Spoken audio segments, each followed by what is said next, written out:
பல இப்போ நான் உங்கள நிலையில் இருந்த நினைவு எனக்கு இன்னைக்கு நினைவு தருது. அதனால் பல்லில் குச்சை வச்சுக்கிட்டு அப்படியே வருவார். அப்படியே அங்கே கீழே அப்படியே வந்தாருனாக்க இங்கே நிற்பாங்க. அப்படியே பக்கம் 2 பேர் கூடுவாங்க. அப்படியே போவாங்க.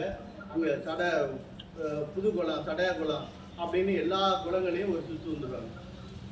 அங்கே நீர்நிலைகளை பாதுகாக்கிற போது, தண்ணியை பாதுகாக்கிற போது அந்த ஆற்றல் பெருமிதத்தை இந்த ஊரை வளர்ச்சிக்கு கொண்டுட்டு போகிற ஒரு செயலாக அவங்க கருதி அந்த செயல்பாட்டை பண்ணாங்க.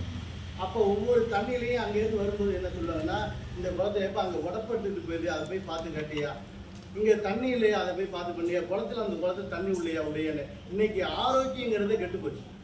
தண்ணி நீரும் மாசு, தண்ணி காற்று மாசுபட்டு போச்சுன்னா ஒட்டுமொத்த யாருமே எல்லாம் கெட்டு தான் போவான். இதில் இவன் தாழ்த்தப்பட்டவன் கெட்டு போவான், இதில் உயர்ந்தவன் கெட்டு போவான்னு ஒன்றும் இல்லை.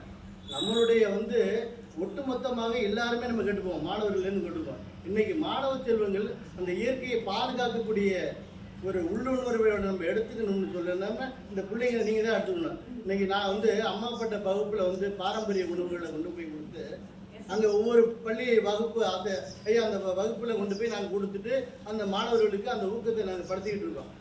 எங்கள் ட்ரஸ்ட் மூலமாக ஊக்கத்தை படுத்திக்கிட்டு இருக்கோம். பிள்ளைங்கள் இந்த அடுத்த தலைமுறை இந்த தண்ணியும் மண்ணையும் இந்த மக்களையும் காத்தையும் பாதுகாக்கணும்னு சொன்னாக்க இந்த பிள்ளைங்கள்லாம் பாதுகாக்க முடியும். அடுத்தவங்களாம் பாதுகாக்க முடியாது. பெரியவங்கள்லாம் இன்னைக்கு இருந்துட்டு இறந்து போயிடுறாங்க. அடுத்த தலைமுறை நீங்கள் தான் என்ன பண்ணணும்னா இந்த தண்ணியை பாதுகாக்கணும், இந்த காற்றை பாதுகாக்கணும், மாசுபடாமல் பாதுகாக்கணுங்கிற ஒரு பொறுப்பு மாணவ செல்வங்களுக்கு தான் இருக்குது. ஆசிரியர்கள் சொல்கிறாங்க நிறையா இப்போ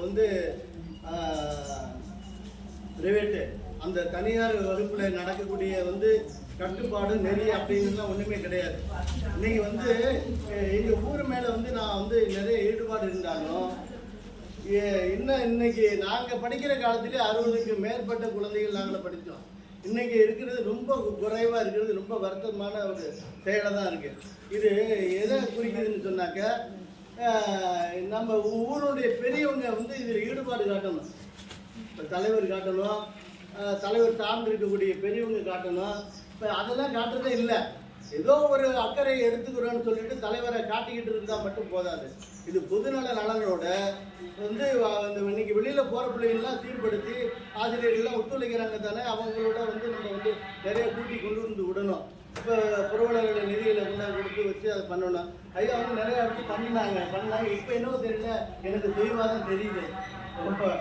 ஒரு ஆண்டு விழா வைக்கணும், மேலாண்மை குழு அமைச்சிட்டாங்க. அவங்க இல்லைங்கய்யா, அப்படி இல்லை. அது ஒதுக்காதுங்கய்யா. நீங்கள் இப்போ நீங்கள் நான்லாம் உங்களெல்லாம் மலை மாதிரி நம்பி இருக்கிறோம். இந்த பிள்ளைங்களுடைய எதிர்காலம் என்னன்னாக்கா இந்த உங்கள் கையில் தான் இருக்குது. ஆசிரியர் இன்னைக்கு ஊதியத்தை வாங்கிட்டு நாளைக்கு அவங்க போவாங்க. அவங்க பொறுப்பு இருக்குதான் இல்லைன்னு சொல்லலை, அதை தாண்டிய பொறுப்பு உங்கள்கிட்ட இருக்குது. அதை இன்னும் கொஞ்சம் கவனமாகவும் ஈடுபாடாகவும் நம்ம செலுத்தக்கூடிய வேலையை நீங்கள் பண்ணுங்கள். எங்களையெல்லாம் பயன்படுத்திங்க. நான் இங்கே இல்லை, இங்கே எல்லா பள்ளிக்கூடத்துலையும் பயன்படுத்துகிறேன். இங்கே என்னவோ என்னை அப்படி இப்படி இது பண்ணிட்டு இருக்கிறதுனால எல்லா தமிழ்நாட்டில் இருக்கக்கூடிய பள்ளிக்கூடத்தில் எல்லாத்தையும் பண்ணி விட்றேன். இயற்கை பாதுகாப்பு சொல்லி தமிழ்நாட்டில் இருக்கக்கூடிய ஒட்டுமொத்த நபர்கள் 5 பேருக்கு வருஷத்துக்கு 5 பேரை விட்டு மாவட்ட கலெக்டரை கொண்டு துணைவேந்தரை கொண்டு ஒரு நிகழ்வு நடத்தி பெரிய அளவில் நிகழ்ச்சி விருது கொடுக்குறோம். வெண்கல விருது கொடுக்குறோம், எங்கள் அமைப்புலேருந்து கொடுக்குறோம்.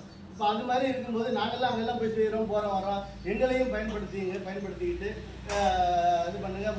பிள்ளைங்களுக்கு உணர்வுகளை, இந்த மரம் நடுற உணர்வு, இந்த மண்ணுடைய பாசம் நேச உணர்வுகளை வளர்த்து விட்டால் தான் அவங்க நாளடைவில் வருவாங்க. ஒவ்வொரு கிராமங்கள்லேயும் இந்த பிள்ளைங்களில் எப்படி வளர்கிறாங்களோ அதனுடைய நோக்கம்தான் பெரிய வளர்ச்சி. இன்றைக்கி எல்லாம் பெரிய பெரிய இடத்துல போய் பிள்ளைங்க அங்கங்கே தங்கி ஒரு பெரிய அதிகாரியாகவும் ஆக்கப்பூர்வமான உணர்வு மிகுந்தவர்கள் வர்றாங்கன்னு காரணம் என்னன்னாக்க இங்கே வடையிலேருந்து வகுக்கப்பட்ட தொகுப்பு தான். இதை மீறி தனியாக போய் ஒன்றும் பண்ணிட முடியாது. அதனால இந்த எங்கள் ஊர் பெரியவங்களையும் ஆசிரியர் பெருமக்களையும் தாழ்மையோடு வேண்டி கேட்டுக்கொண்டு வாய்ப்புக்கு நன்றி கூறி விடைபெறுகிறேன்.